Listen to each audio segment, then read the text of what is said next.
عزیزان محترم، قرآن پاک میں اللہ تعالیٰ نے رسول اللہ کو اسوہ تبلیغ بیان کرتے ہوئے فرمایا ہے کہ کسی کو اچھے طریقے سے نصیحت کرو۔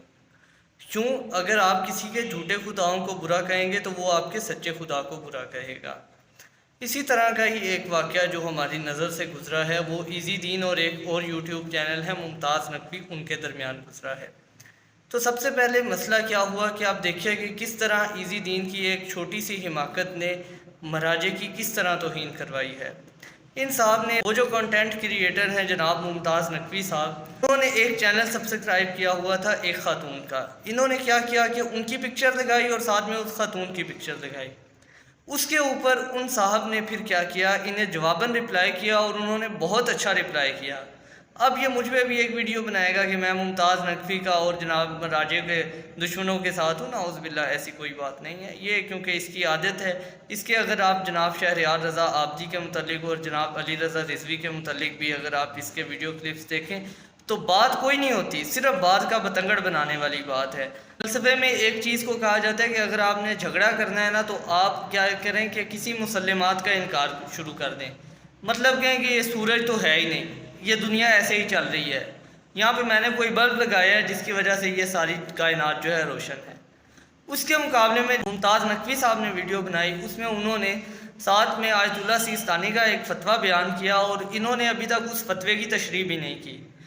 تو میں جناب ممتاز نقوی صاحب کو بھی یہ کہتا ہوں، ان کی خدمت میں یہ گزارش ہے کہ جناب کتاب تو اس کے لیے بھی کافی نہیں ہوئی تھی جس نے کہا تھا کہ کتاب کافی ہے، اسے بھی بعد میں کہنا پڑا تھا کہ اگر یہ نہ ہوتے تو ہم ہلاک ہو جاتے۔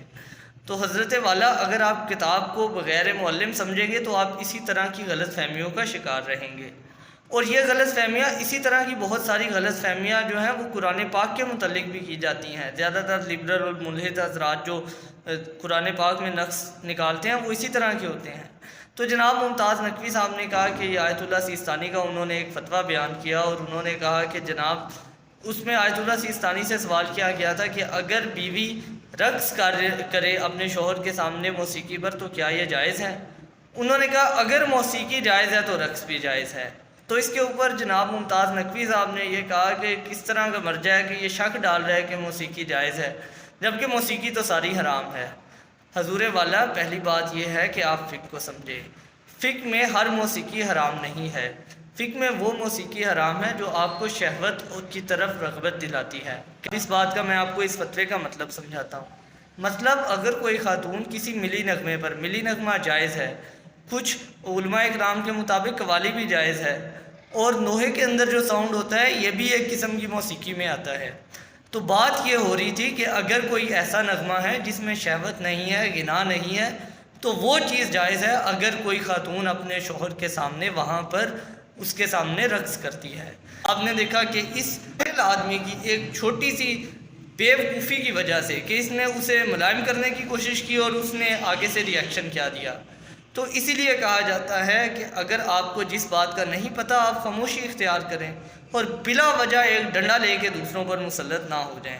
تو ایزی دین والے بھائی نے ابھی تک ان کی اس ویڈیو کا جواب نہیں دیا، تو ہم ان سے یہ گزارش کریں گے کہ پہلے ان کی اس ویڈیو کا بھی جواب دیجیے۔